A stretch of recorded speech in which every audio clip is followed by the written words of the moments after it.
Good morning, everyone, and welcome to Canberra Cyber Hub's first webinar, Access New Markets, Trade Shows, and Should They Be Your Go-To Market Strategy? My name is Tanvi Cayley, for those of you who haven't met me or don't know me yet, but I'm one of the engagement managers at Canberra Cyber Hub, and we're delighted to explore, as we discuss with businesses as part of our ecosystem, how we can leverage trade shows to accelerate growth, improve visibility, and enter new markets. However, before we begin, I would like to begin today's event by a brief acknowledgement of country. I'd like to begin today by acknowledging the Ngunnawal people as the traditional custodians of the land on which we meet today, and pay my respects to the elders of the Ngunnawal Nation, past, present, and emerging. I extend that respect and welcome other Aboriginal and Torres Strait Islander people who may be attending today's meeting. Thank you. Just before we get into it, just a few housekeeping rules for everyone that is attending today's session. We will approximately run for about 60 to 90 minutes, hopefully a little bit less than 90 minutes. But please feel free to engage as the speakers are talking about certain topics through the Q&A panel up at the top that you will see on your Teams page. These will be addressed at the end, and we do promise to answer as many as we can. So if you don't have any of them answered, please feel free to get in touch with us, Canberra Cyber Hub directly, and we can share a few more thoughts that way. And please use the Q&A panel rather than the chat button, as we do need to review them, and they will be published after.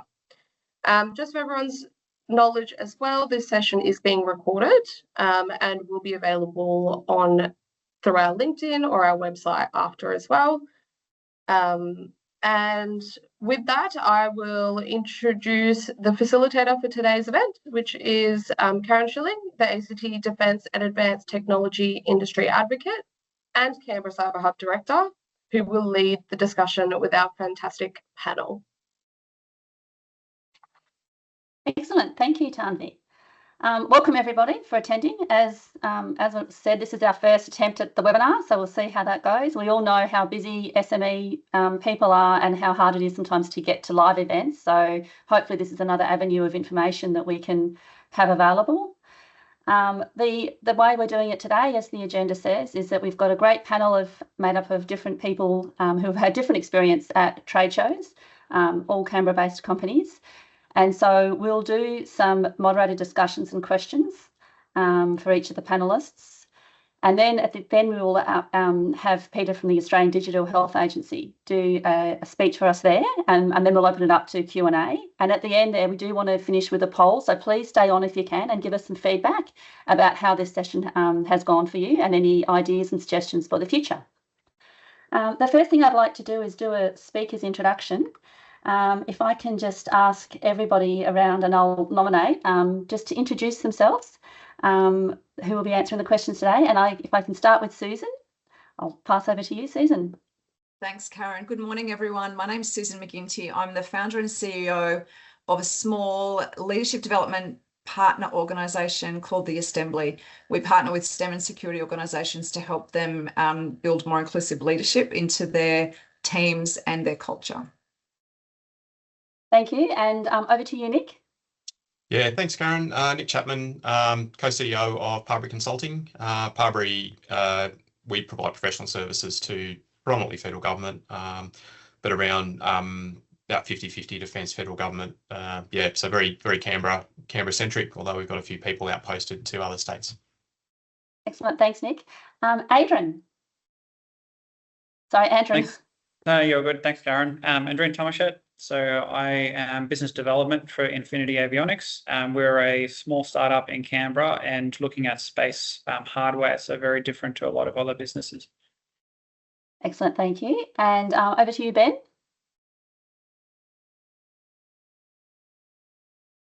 Good morning, everyone. My name's Ben Westgarth. I'm the CEO and CTO of Department 13. Department 13 is a counter-drone company working in the commercial and defence sector. trade shows are one of our bread and butter activities, so I look forward to sharing some ideas. Fantastic. And if I can just introduce Peter. Hi, I'm Peter O'Halloran, Chief Digital Officer for the Australian Digital Health Agency. Excellent. Welcome, Peter. Hopefully you'll get some stuff out of this webinar as well. All right, we're going to start with the moderated discussion now. We've got a few different themes that we want to explore, and I'll ask each of our panellists to give their impressions and feedback on their experiences and hopefully enlighten our audience. Don't forget to also submit your questions through the Q&A tag up the top there, so we'll have some of those discussions later on. The first thing we're looking at is a reality check about what trade shows actually offer, because they are a big investment, not only in dollars, but in time as well, which for small businesses is dollars. And so if I can just start with the question about what do trade shows realistically offer businesses? I might start with you, Andrin. Yeah, look, for us, it was very much about being seen, brand awareness. For one thing, the competition is quite large, so being just a part of that was key, and having our sort of logo up there, presence, and I mentioned before about hardware, so being able to display what we do. So for us, we physically have goods, so being able to put those on the stand is key. The other bit was relationship building as well. So it's not often that you get to kind of meet with all these different businesses and their leaders in one setting. And so that was another bit where we could talk a little bit more about what sort of were the synergies between the different businesses, or even get some feedback from existing customers in that sense. So that would be one of the main key points for us as well. I should probably follow that up. How many have you done? How many has Infinity participated in? So we've been going for about 5 years, and I'd say we do one big one every year. So it's probably around 5, if not up to 10, that we've participated in. Excellent. Thank you. If I can pass over to Nick, because I think the hardware side, you've got cool stuff to look at, and sometimes it's a bit different from a consultancy and services perspective. So if I can get your feedback, Nick, on trade shows. Yeah, I think so, similar to Andrin. I guess the thing I'd add is it becomes a professional development opportunity for staff. A lot of the defence trade shows are coupled with a professional sort of conference or something like that as well. So it is a good opportunity for staff to get out and see what else is happening in the industry to help their own professional development. And I guess too, it's also a good opportunity for our staff who provide our support, so our corporate services, to also attend when it makes sense to do so, and just learn a bit about what the core business is as well. So from our perspective, it's very much a learning experience across a multitude of ways as well. Excellent, thanks. And what about from your perspective, Susan? How many have you done trade shows? So we did our first trade show last year with the Canberra Cyber Hub at the Cyber Conference in Melbourne, and we're very small. We're a startup. We took a startup space on the Canberra Cyber Hub stand, which was absolutely fantastic, and I'm happy to talk in more detail about the pros and cons of that later. But for us, it was really about a couple of key things. What that really offered us, and a lot of our work is in the cybersecurity space. So I would have attended CyberCon one way or the other, whether as a speaker or as part of the trade show. But it really offered us to participate in the trade show a better opportunity to get our brand awareness out there, but also to meet new people, speak with potential clients, but our market, and understand more about what their challenges are, really have conversations with them about and get, I guess, information from them about their challenges that we would otherwise not be able to get at such a broad scale. Excellent. Fantastic. Thank you, Susan. And how about your perspective, Ben?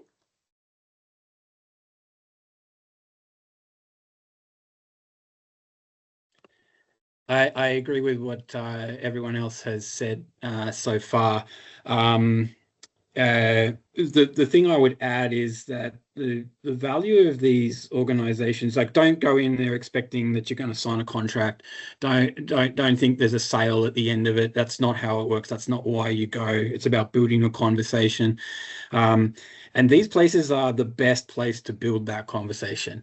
Everyone going there is there for a purpose. They're there to network. They're there to learn and understand about the market. You'll have people there for all sorts of different reasons.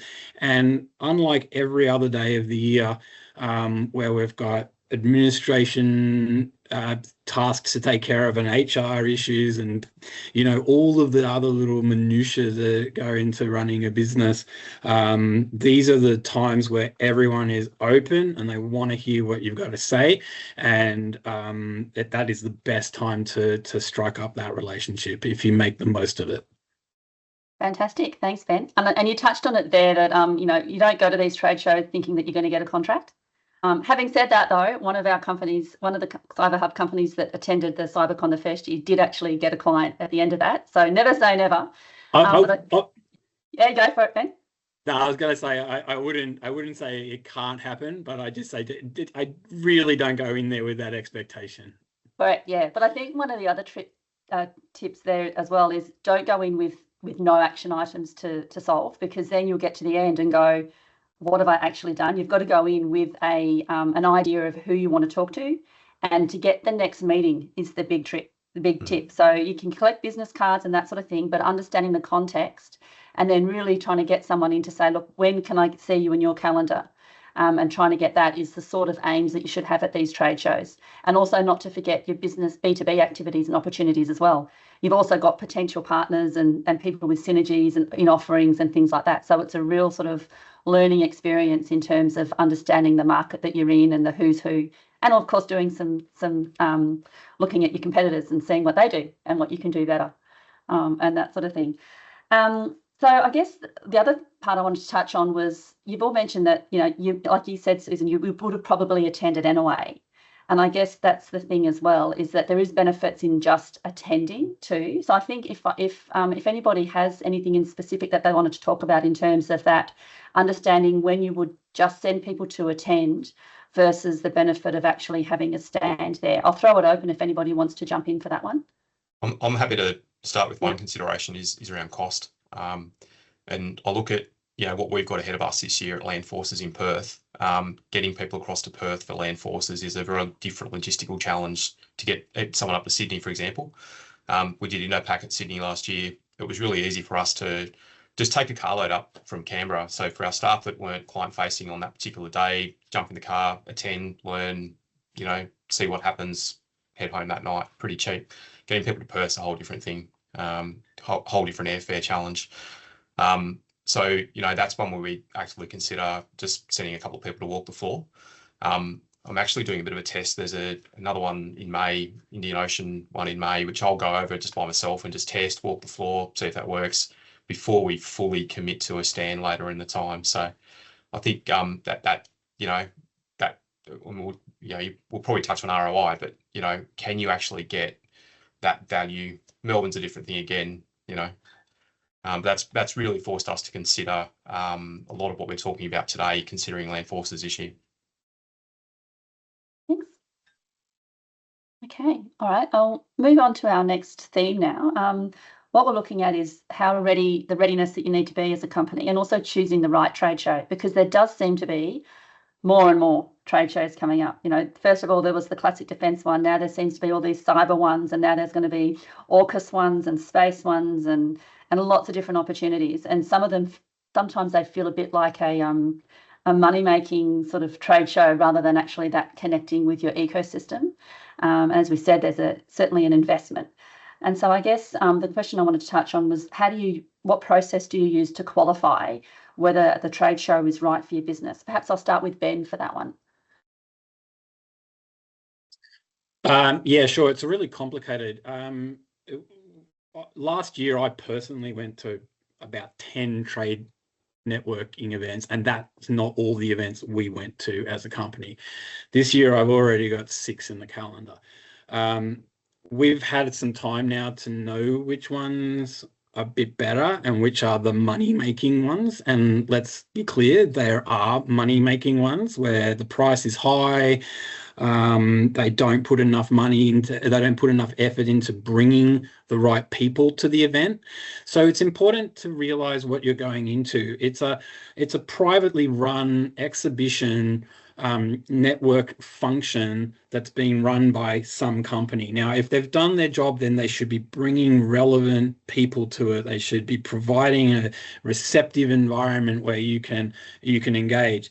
And that's not always the case. I think Nick's point about sometimes turning up and walking the floor one year and getting a flavor for what it's like is a really, really good way of introducing you to it and then saying, yeah, this is great, or no, we can just let this one go by, because you really can't attend all of them. And especially if you start going internationally, there's one every week, and you really need to start being selective about which ones you bother going to, unless you've got the backing of, you know, hundreds of millions of, unless you're a prime or something like a global superstar, you simply can't attend it all. So that's how we assess the ROI. It's like, are we going to meet the right people? Is there going to be a big audience? Is the audience engaged? Is it relevant to our product and things like that? Yep, thanks, Ben. Andrin, what about you guys with Infinity?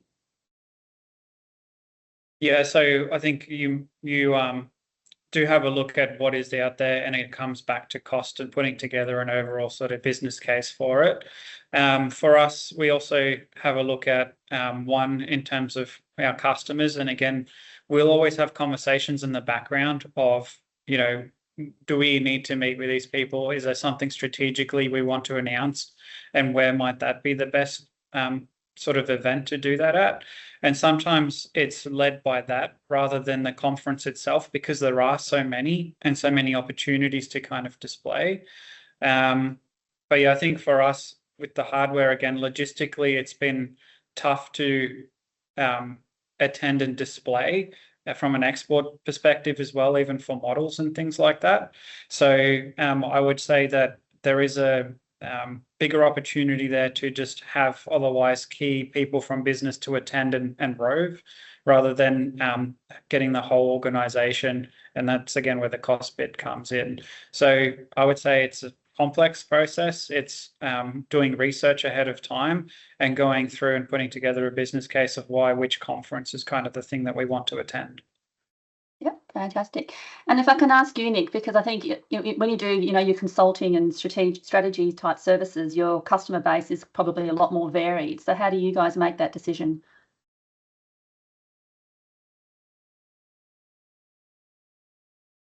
Oh, you're just on mute. There you go. Everyone does it. There's mine for the day. Yeah, look, the appropriateness of the market and the cost are good considerations, and we've touched on those. I think you can go to a defence trade show expecting that you're going to talk to defence officials. That's actually hard to do. Defence trade shows are really good at, you know, talking to other businesses that you work with routinely. It's speed dating, right? So you can walk around and catch up with everyone you haven't caught up with. The time it takes just to get a time in the diary to have a coffee, you know, it's actually, if you wander around and see everybody in a couple of days, it can be quite an efficient use of time. The thing I'd add to what we discussed is, do you have the right team to execute it? And if I use Avalon as an example, we love Avalon. You go down and watch an air show and planes fly around, but it's noisy, it's dusty, it's hot. There's nowhere to sit. So you're on your feet for a long period of time, and you've got to get out there early because you've got to travel out there from Melbourne. So physically it takes a little bit of a toll. So you need to have the right individuals and the right team lined up to be able to do that and maintain a quality presence. And that's something that's tested our team. Now we've got around that through rotating our team through. We've also had one. We had one guy come on to Land Forces in the last time and just inject so much energy, smiled, shook hands. It was like the super sub. So we now have someone to come in and do the Ben as well. So managing your team and having the size of the team to be able to accommodate that is important. Yeah, it does. It takes a lot of effort. And I think the challenge sometimes when you've got a technical team is how do you translate that into the message for the customer? And that's why we do things like the pitch practice and pitch training and stuff like that. But don't underestimate how long the days are. and how you've got to be switched on and engaging the whole time. And I think that's one of the benefits that the Team Canberra can offer is we've got that ecosystem there, because I don't know how you felt when you've been separate, Nick, but sometimes you can see these poor little SMEs in the startup area. They could go a whole day without engaging with someone. And, you know, there's nothing worse than walking past and they're on their phone and not smiling. But not everybody is extroverted enough to engage to random strangers. So part of our mitigation for that is to always have two people on the stand and say, guys, put your phones away. I want to see you sitting there on your phones, like you're not engaged. So if you've at least got a couple of people there at once and are up at the front of the stand and they sort of look like they're in, you know, able to be engaged is a good thing. And then how you kind of set the stand up. I think, you know, you guys have done this well, Karen. What I've seen for Team Canberra in the past is, you know, you've always got water there. You've always got, it's always good to know where the coffee is. It's always good to know where you can just sit and take 5 or 10 minutes as well, just to rest. Yeah, excellent. And Susan, as probably the smaller business here, how do you justify the cost and that of attending or being part of the exhibitions? Yeah, it's such a good question, Karen, given our small size and, you know, the cost that being out of the office for a few days, travel and investing in the exhibit as well. And for us, we've also been to a number of other conferences that we weren't sure would be right for exhibiting at yet, but of such interest from the perspective of what we offer the market. And so similar to what Nick was talking about, we will go to conferences, and often we get out of we get as much as we can and probably more out of being an attendee at the conference than we would have by investing a lot of money in exhibiting, because we get to talk to people after the presentations. We get to see who's interested in the things that we are interested in, and we get to connect with people that way. But what really, I guess, pushed us over the line for exhibiting was the market. So as I mentioned, cybersecurity, big market for us. Everybody has teams. Everybody, whether they know it or not, need leadership development. And so really we thought about, okay, well, how much is it going to increase our exposure to the market? And it was going to do that a lot, and it did.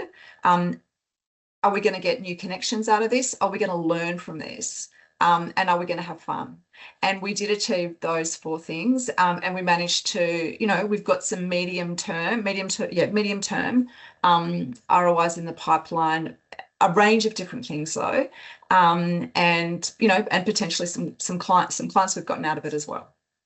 Excellent. Thanks, Susan. And for you, Andrin, how do you know when you're ready to exhibit and not just attend? That's a good one, and I don't actually know where that very black and white point occurs. And I know from our perspective, we actually started to attend fairly early. We did the roving as well, but we did want to exhibit. And we started to exhibit also of 3D printed things and some models. And I think that was good in a way to show people what we were doing, but it doesn't have the same impact, if you want, as having the real hardware, sort of real looking things on the stand. So I don't think there was really a loss for having it. It just meant it didn't quite shine through as well as it could have and create that understanding with prospective customers that we're a hardware business, we know what we're doing, we do thorough engineering in that sense. So I would say, especially once that was achieved and we had our hardware, we had it in display cases, that was the point where it was, we have things to put on show, right? And for us, that was then key to get our space to put those things forward. But again, it didn't stop us from doing it off some early concepts. It's just that people obviously know that you may not be that mature. Yeah, excellent. That's a great lead into the next theme, which is about how do you stand out at a stand and on exhibition, because there's lots of companies, right? Lots and lots of different names, and sometimes you walk around and go, I don't know how to differentiate between the service offerings. And Infinity Avionics did do some great things at one of our trade shows last year. So if I can ask you, Andrin, what sort of things have you guys done that really make you stand out and leverage that space? Yeah. Cool. Thanks, Karen. And yeah, look, it's many things that come together. It's a whole of team effort. So of course we had hardware there. We tried to put on display. Our marketing team also chimed in, and there was things about, oh, how do we get flashing lights or things to be illuminated on top of that? So it was an overall presentation, and how does that gel with all the exhibitors there at the stand and the stand itself that we were a part of, including making use of where the coffee is, the water, and the flow of people coming through. So I think there was a lot of consideration that went into that. The other aspects was then there was a lot of planning ahead of time to work out if we had announcements, how could we use the stand, not just our allocated spot, but how could we use sort of that space to basically create a small area where we could have people attend, showcase what was being said, have some speeches. And alternatively, we actually used other people's stands as well, because these are reciprocal things, bilateral, multilateral at times. So I guess the same considerations also went to kind of exploit what else was on offer from those organisations at times. Yeah, I think that's one of the things I noticed with you guys on the stand, is that the announcements really brought people over. So even if it was you know, signing an MOU with a company, or announcing something from the company has to offer, if you can time that with one of your trade shows and the announcements, getting that buzz and, you know, getting the photos and people will come where there's a crowd. Was really effective in drawing somebody to the stand, and we all benefited from that. The whole of the Team Canberra stand benefited from having that sort of buzz around, which was a fantastic thing. So that's certainly something that we'd advise companies to do in the future, is have that sort of thing. And as you said, if you've got partners around the area as well, there's nothing wrong with having your brand elsewhere and people sort of seeing it, and that gives you a bit more of that scale as well. So thank you for that one. Did anybody else have any other ideas of how they stand out on a stand? I can talk about a few things we've done wrong. Yeah, that's also lessons learned. That might be a good thing. I think the first time we went to Avalon, we were all very excited, and it was an air show, and it was great. And then we had a drink fridge, and we were handing drinks out. And so the way we actually pitched the stand, people thought we were a drink company. So like, whoops. And you know, we've not quite got that right at times, but and I guess trying to be too left field or trying to be sort of too out there can sometimes backfire a little bit. Yep. Excellent. Karen, All I might right. just add that Yeah. as a service provider who doesn't have you know, fancy shiny hardware to show and tell, for us, it was a little bit of a different approach. How do we get people to be interested in us, particularly because we weren't selling cybersecurity services, we were sort of selling enabling services. And what was really interesting was we had two startups on. We actually had quite a lot of space on the stand, as it turned out. And so our branding and our logo was very large on a big half of the wall. So that actually drew a lot of people in. They were like really interested. Oh, what's the Asstembly? Like, what does that mean? Tell us about that. And because of where I was positioned right at the edge of the stand, I just walk out into the crowd and say hi to people and, you know, grab people as they'll get going past and engage them just in conversation about how their day was, what presentations they'd liked, that sort of thing. And then they would say, oh, okay, well, what's this word mean? And then they'd start to ask about what I did, and that was how we got to the conversation of our services. Yeah, excellent. Thanks, Susan. If we talk about now some because obviously these exhibitions, it's also about networking. And as I said, not everybody is a natural person who can come out and talk to random strangers. So if we talk about the top networking tips and tricks, and if I can start with you, Ben. Yeah, I guess the first thing to understand that everyone should get into their head is that networking is hard, and you shouldn't feel like you're being weird and, you know, non-social just because you don't like doing it or you don't feel like you're good at it. It is a skill that you need to learn, and practice is one of those things that is going to make it better. As far as the tips, I guess, if you're looking for networking in the context of, you know, trying to build business, is if you're at a networking event, especially, you know, go in with a plan, know who the people in there that you might want to talk to are. If you can get a warm intro from a colleague or a partner business who know that person really well, that's often a really good way of, and you just tap that person in the shoulder and say, I'd really love to get a meeting with that, defence official, and I know you know them, and you'd be able to introduce me. And that's immediately, building up a level of trust. You're skipping a couple of levels at that point, and be friendly. Again, realize what I was saying before, that everyone is there to network. They're not. Most people there are going to be receptive to having a conversation. If they're not, there's nothing you can do about that, and you need to move on. But most people have, if they've paid to be there, or it's part of their job, then they're there to have a conversation, and you should just trust that desire exists. It's good to have a few. I always think it's important not to just dive in and go, shake hands, right, this is who we are, and this is how much my product costs, and you should sign up for it. I do think there's an element of building a relationship there. Ask them how they're finding the conference. By all means, have a few pre-prepared questions that you like to go through, where you break the ice a little bit, and over time, you build that network, and you run into the same people again, and then that's where it all starts to snowball for you. You go and shake hands, you break the ice that way, they introduce you to a new person, and all of that kind of stuff. So you need to be friendly, you need to be receptive.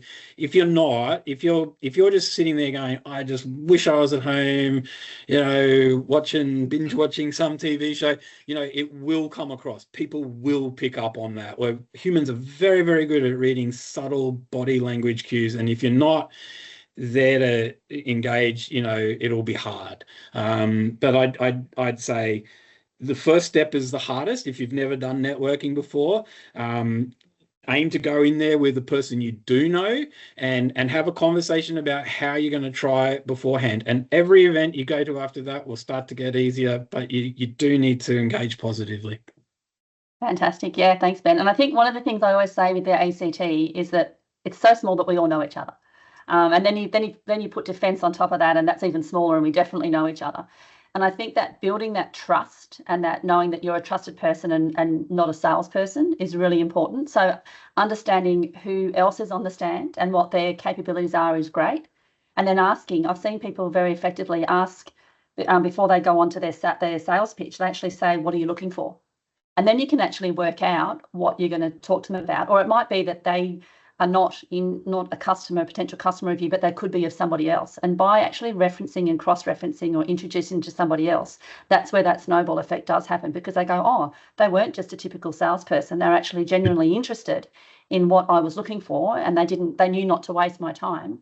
And so you can get that sort of, that definitely does work with that word of mouth referrals. But I have seen one company in particular be very good at that, to sort of say, look, before I even do my sales pitch, where are you working, and what are you looking for? And then you can understand, should it be technical? Is it actually you're trying to get to their boss or somebody else that they may know? So to understand that. And that's why it's always good to have lots of different pitches in your pocket, to understand how to get that message across about what the company does. And don't be afraid to talk about stuff that's not work, to help build that rapport, and build those ice-breaking questions and stuff like that, because you do actually find that people then will let their shutters down a little bit and actually be more genuinely willing to engage, rather than doing the heavy sell from the start, because they're getting that, which people are coming around looking for the gadgets and gadgets that everybody's on offer, versus people that are actually looking for a solution to their problem. So understanding that can help bring that along. So if I can ask you, Ben, if you've got sort of top 3 priorities for the engagement when the people are on the stand, what are you telling your staff to do? I'm going to start with be approachable and friendly again. You mentioned earlier someone, they're sitting there looking on their phone, or they're talking on email or whatever. I think that's approachable and friendly also needs to include personal presentation. I think is really important. Like you got to look like you turned up for the event. If you've been out drinking heavily the night before, or you threw on some dusty old shoes right before the event and you've turned up looking like that, it just sends a signal that you don't really want to be there, and people will not want to engage. It just is. It's a sort of recipe for sitting there silently for a week at a time while crowds just walk past you. So be approachable, be friendly, ready to go when people want to come past and engage. The second thing is that a crowd attracts a crowd, and so I was right next to Andrin at the at that when you the event that you were referencing just before, and that's a great example of how a reef system works. And it's the more people that are bringing other crowds, even if they're not related to your business directly, it builds a buzz around the stand. And that's something I think that that you guys have been doing really, really well with your events, is building that little reef ecosystem. So you need to have something that's eye-catching. For Susan, it was just a big logo. It could just be that, but it needs to be something that as I walk past, I don't need the life story of the company. I don't need all of the technical details of everything. I don't want to read a giant brochure that's printed out on a wall. I want a video that maybe kind of grabs my attention for a moment and makes me want to look at it further. I don't need anything else than that. I don't even need to get what the sort of philosophy of the company is across. That's a second level conversation. The first level conversation sometimes is, oh, I've heard it, what's this? What am I seeing on the video here? Or oh, I've heard about you guys. Can you explain a little bit more about what it is you do? Those are the things. Like don't get trapped into thinking you need to have a complex stand. Sometimes it's just one thing that is relevant to your market, but eye-catching, and is going to grab someone's attention as they walk through this massively complex hall of hundreds of competitors and things like that. You want something that grabs their eye. And then the third priority, I would say, is preload as much as you can with your with meetings. There is no reason that you need to sit there and wait for people to come by before the event, like months before the event. If you know that far in advance, I'd be reaching out to people and saying, please come by our stand. We'd love to see you. And we find that by doing that, we end up with way more than we can actually handle, and that's a good thing. And it means that you always have something to go back to them. I think someone mentioned earlier, you always want to have a reason to go back for another conversation. So one of the things I always try to do is not complete the conversation, like just leave parts unsaid. It gives you a really good option to go back later on and say, hey, great catching up with you. I'd love to have a follow-up meeting where I want to dive into this a little bit deeper. So, leave the conversation sort of a little bit unfinished is the other one I'd say. Yeah, fantastic. Thanks, Ben. I see lots of head nodding from Nick, so I think that probably similar things there. Nick, can I just ask you the pros and cons of solo versus co-exhibiting? Yeah, look, both have their place. And I guess we've been through a bit of a learning journey. We first went down to Avalon in 2023. We've done about 10 of them since. We've done a couple where we've co-exhibited, most recently at Milsys with yourself, Karen. I guess it comes down to, for the solo stuff, do you have the team to actually execute it? And I touched on that before. And can you draw people in? So Ben was just touching on that then. Can you actually draw people in? And if you can get some really good one-on-one conversations. And our most successful way of doing that. It's actually, we have a wrap artwork up in the office, which is just fabulous. And we had it printed as a jigsaw. And so I just took the jigsaw along to one day, and people just come along and started doing the jigsaw. It's a really gentle thing. You can just start a conversation while you're doing it. We had it at a table that was sort of a bar table type height, and that was a really nice way of doing it. So you can get that working quite well and get those one-on-one conversations going quite well if you can be successful at what Ben was describing then. With the co-location, the co-exhibiting, sorry, we, you know, what I really appreciated with that is some simple practical things. There's always bottles of water around, and you want to be able to make sure you're able to look after people. There's always people flowing through with less expectation, because they're walking into a stand that has a lot of different companies on there that are doing a lot of different things. They're more likely to ask questions and approach, and what do you do? And when we're walking the floor, we do the same thing. We're probably more likely to go in and have those conversations.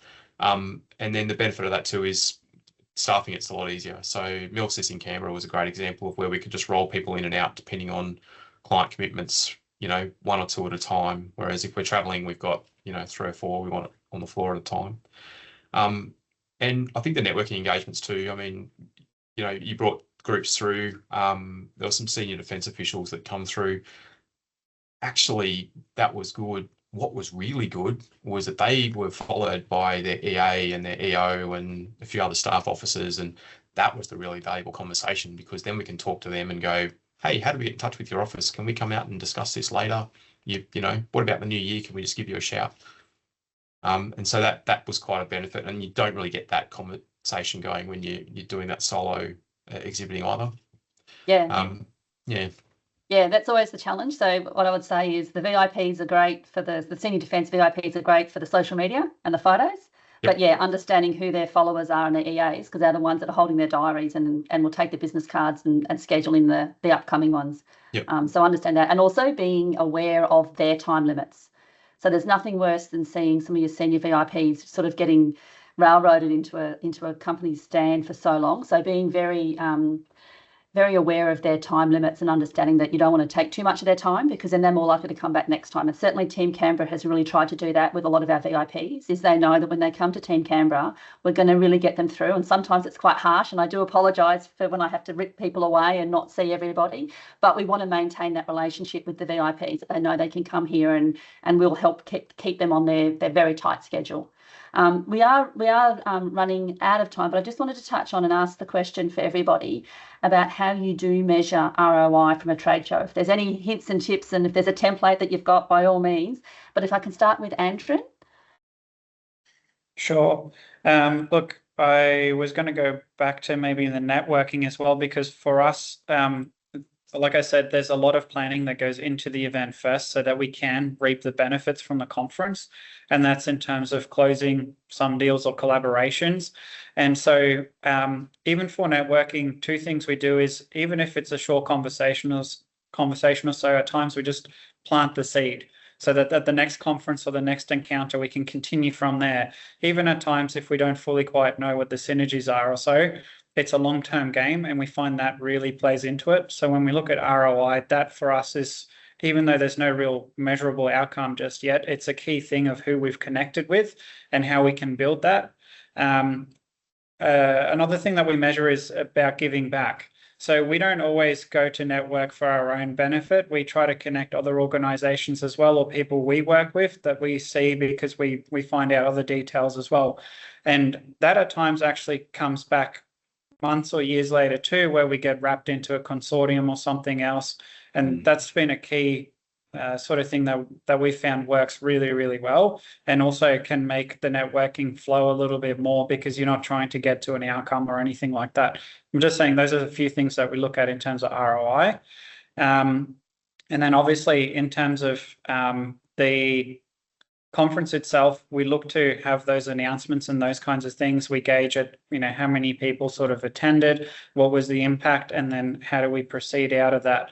For us, it's hard at times to then work out whether we recover the costs that we put into the conference, because that can happen a year to even 5 years later at times. So this is really qualitative, if you'd like, whereby only after this last conference, having done business for 3 years, are we now involved in quarterly business reviews with another organisation in their long-term planning. So that is priceless for us. We've spent money on other conferences in the past, but we kind of look at that as the ROI without really being able to tie it down quantitatively to the costs we've exhausted. So those are some of the few things I just wanted to cover, noting the time. Excellent. I know certainly from the Team Canberra, we are always asked the same thing too. Being ACT government funded, we always need to understand what that ROI is, and we do understand the difficulty. We are eating into Peter's time, so I'll just open the floor there. Does anybody else have any other magic tricks or tips they've got for ROI? I'd probably suggest understanding the difference between marketing and sales. You know, are you there for marketing, or are you there for sales, or are you there for both? Marketing's really hard to measure. Sales, it's more easy. But similar to Andrin, we've just signed some contracts with a partner company over the last 3 to 4 months that we started building a relationship with them at trade shows 3 years ago. It's really hard to measure. But yeah, are you there for brand, or are you there for winning a contract? Excellent. Thanks, Nick. I might just also just quickly add that the ROI is incredibly hard to measure, and you should try. Over time, you'll build a better gut feel as to whether it is. But you should track where you started relationships, where you initially met people, and where those relationships have gone. Now, over several years, that will start to help.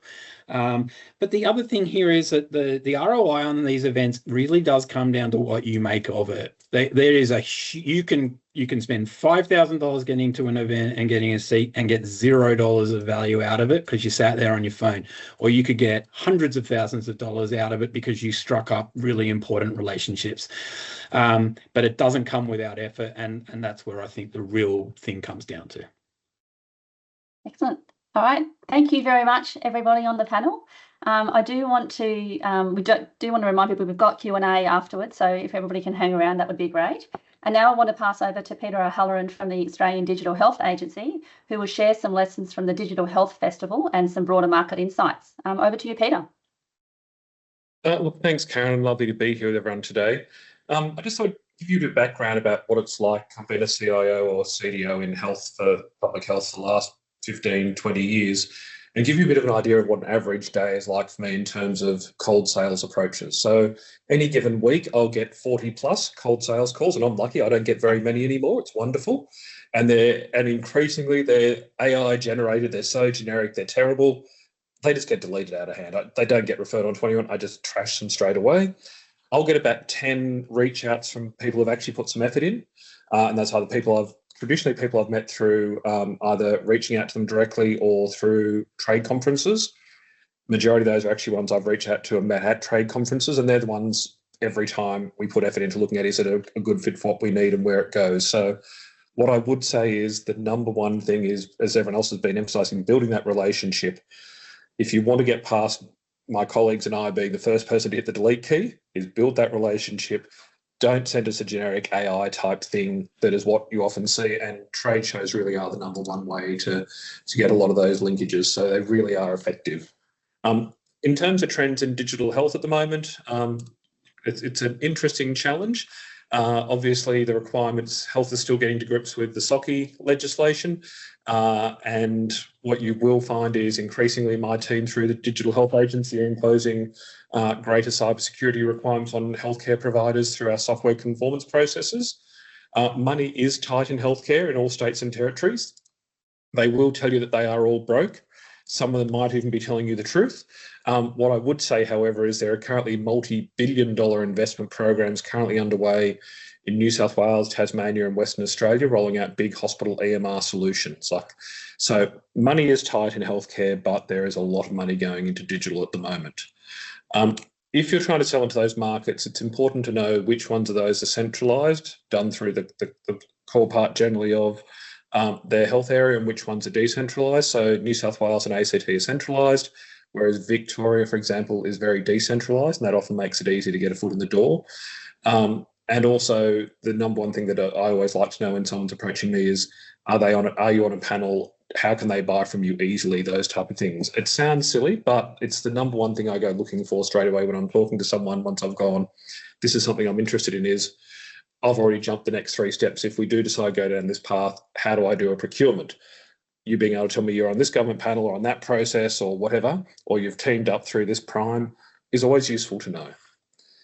If you're looking at what's happening in primary care at the moment, so I think general practitioners, most estimates are around 1/3 of those are currently part of large corporate conglomerates at this point in time, with about 2/3 still being a variety of small businesses with even more variety of and range of IT and cyber skills. It is generally still the absolute nightmare I have when I walk into most primary care practices, to sit there and just go, I could probably walk out the door in under 5 minutes with all the unencrypted patient data that's sitting on a box in the meal room that you can generally see from the waiting room or on the receptionist's desk that they seem to walk away from. So there is a strong market there. Where there's an appetite for spending money in primary care, somewhat more challenging, but certainly if you're looking at the hospital and the acute sector, there is a lot of stuff happening there.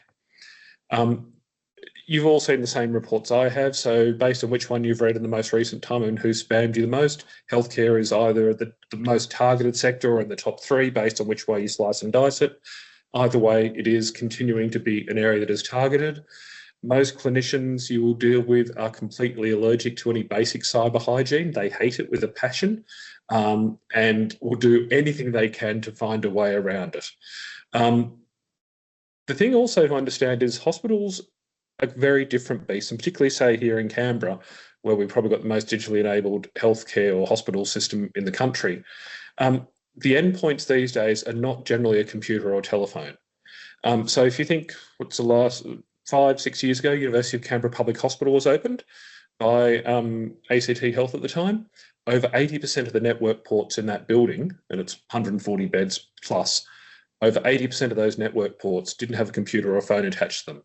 They had a medical device or door access control, a wireless access point, something else. And so increasingly in healthcare, that's really what you're seeing is it's those connected devices, and that's where most of the real challenges come. Often what you'll find is they are devices that are regulated heavily by the Therapeutic Goods Administration, and often you'll find you can only import 1 or 2 types of machines, which invariably are never patched and have embedded operating systems that make everyone cringe.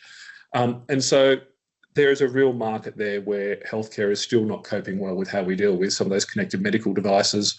And so cyber solutions that are around that sort of how do you ensure that you don't have a clinical service delivery, but can actually try and provide some protection to that are always welcome. In a former life before I joined the Digital Health Agency, I think 90+% of my effort in cybersecurity was focused on those endpoint devices that were not computers, phones, and all the other cyber protections. It was all the machines that go ping in a hospital that are invariably hidden in cupboards that no one will tell you about until they plug into the network and you have a minor heart attack. There are probably the biggest conference for digital health people in Australia is the Digital Health Festival in Melbourne. It's held every year. Most years it gets between 4,000 and 6,000 delegates, so it is a lot of people walking through. Majority of those attendees are clinical, they are not digital people. However, you will always still get a good solid core of a few hundred to 1,000 digital people that are actually there for digital purposes. So they're the ones I'd be looking at. Particularly Digital Health Festival gets lots of Victorians there because it's always hosted in Melbourne. It's free to get into, easy for them to go to. The 2 things I'd say, my advice for exhibitors, and I say this having stood on so many trade shows over the year, worked with different government agencies that I've lost count, and I still do a few a year.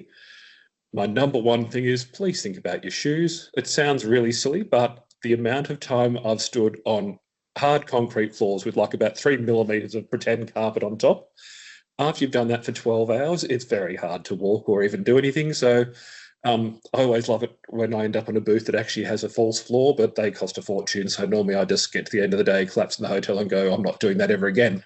Rinse and repeat tomorrow. So think about your shoes. The other thing is have a solution to their problems. I started by telling you like the volume of cold sales calls I get, and I get nothing compared to what I used to. It is particularly bad in healthcare for IT people being hit up with all sorts of solutions to problems that often don't exist or a solution that won't work. So it's when you're building that relationship, try and actually think of how you can actually solve some of their business problems, and they will be someone who'll be interested in talking to you in the future. Thanks, Karen.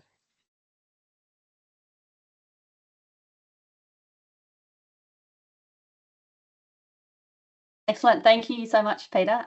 Yes, the shoes thing's always a tip that I say. You can always, feel bad for those women that wear high heels the first time and they will never do it again. And then the other one I would say is keep hydrated too, which is why we always do water when we can. Thank you very much. What we'll do now is the Q&A.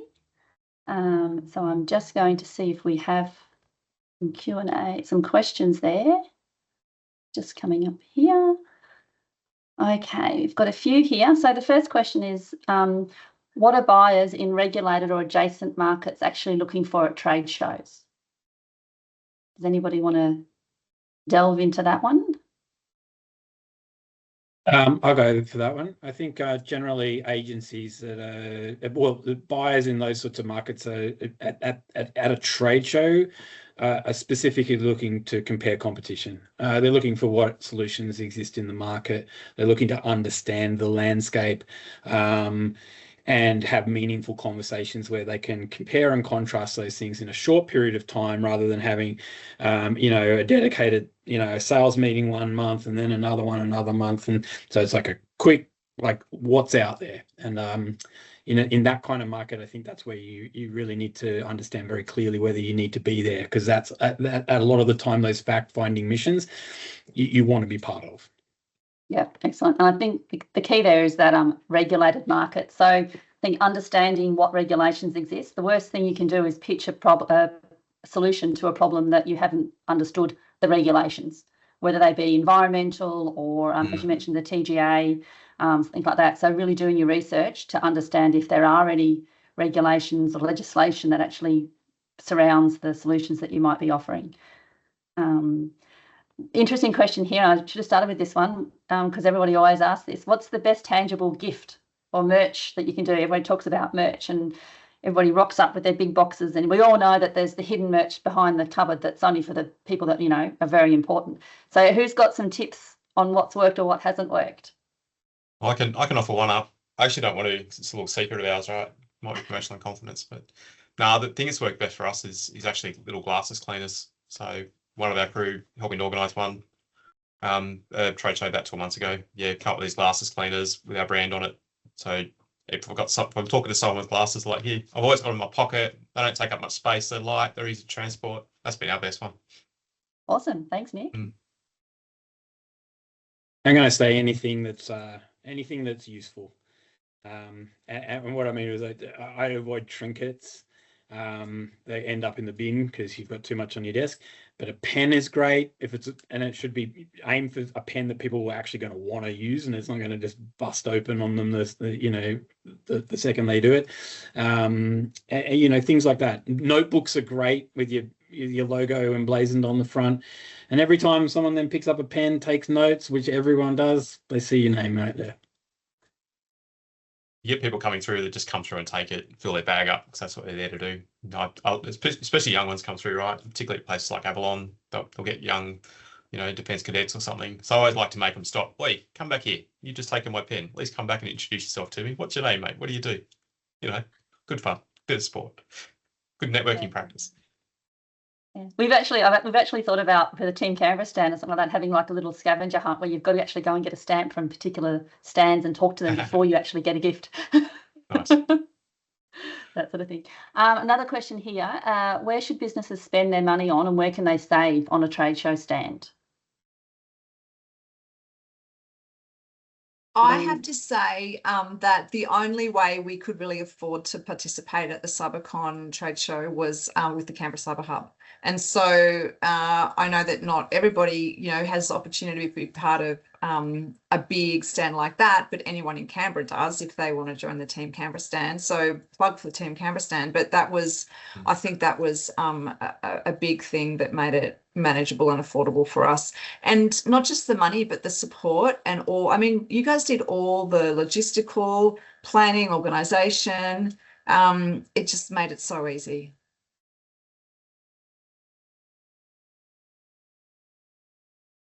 Anyone else? Kenny? Yeah, I think for us, Karen, our stand construct that we've got a standard 3x3 setup that we can take that is a bunch of frames that we can then just change fabric on. And so that initial upfront cost was quite, you know, it was about $30,000. I think we might have spent maybe a little bit less, but now for us to go to a trade show, we don't have to spend that money. So that upfront investment, and then that over a period of time has saved us money just by spending on a bit of quality. That's been something to consider, because I see a lot that go up once, come down once, and you might pay 5-10 grand a trade show for that. Yep. So investing in things that you can reuse. Yep.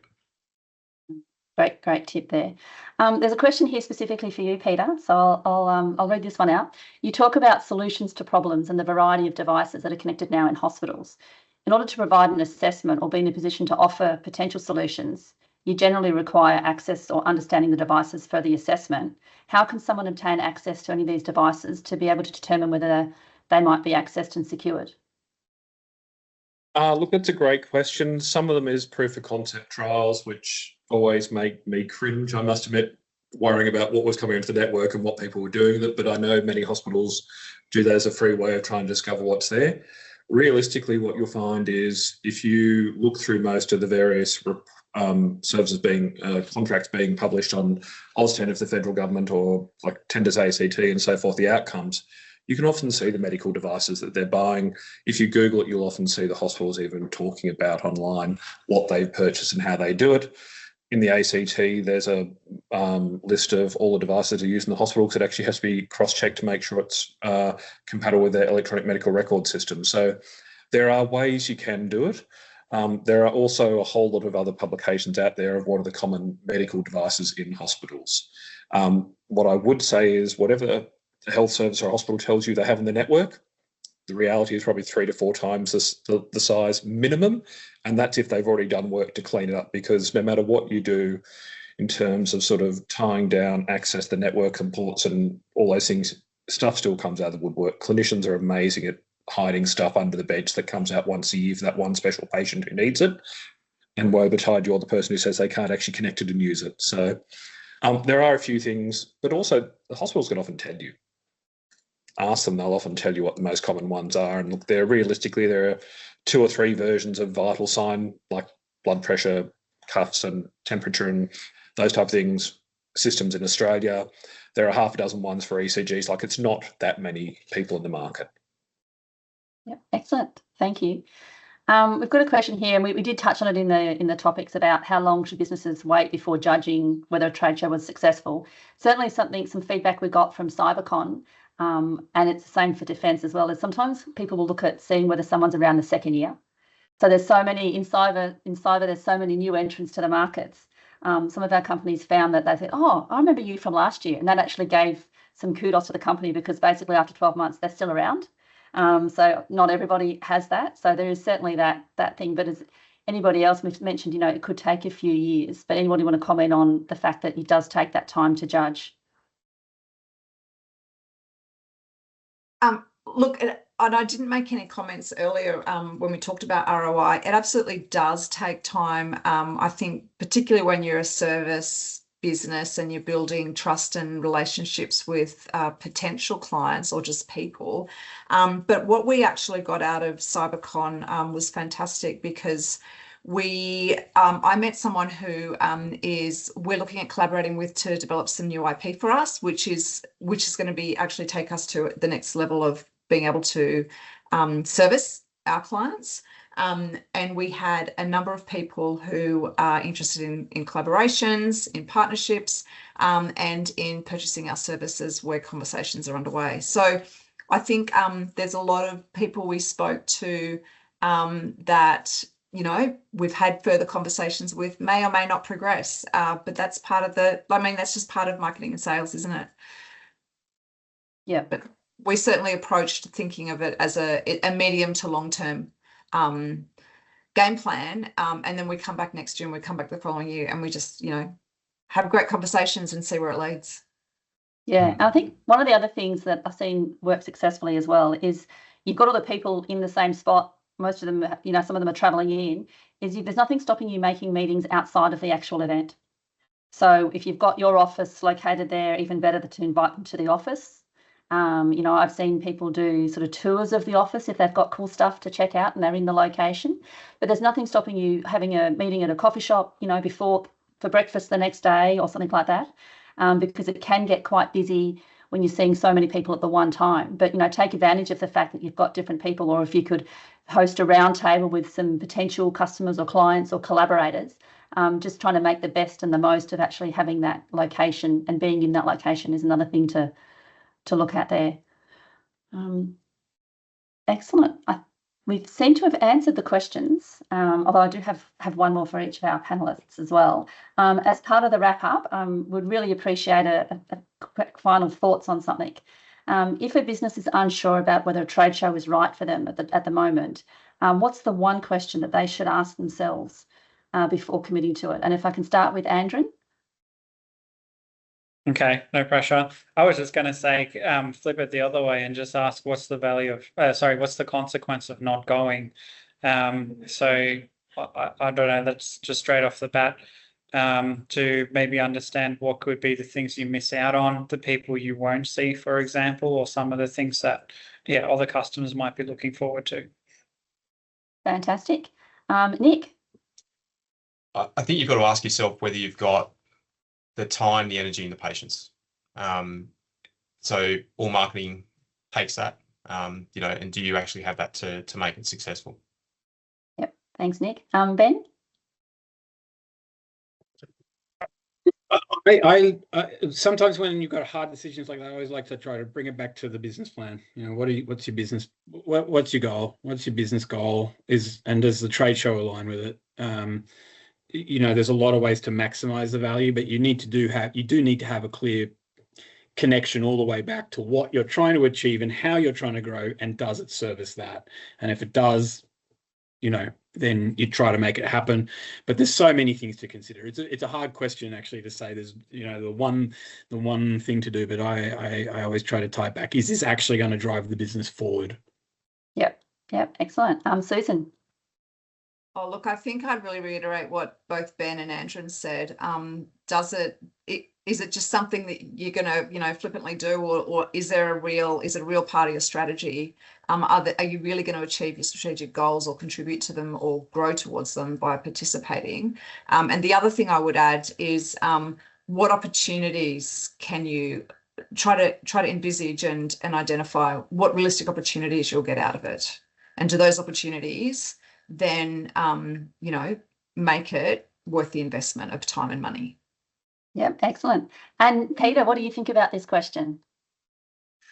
Look, I think really it comes down to who is going to be there.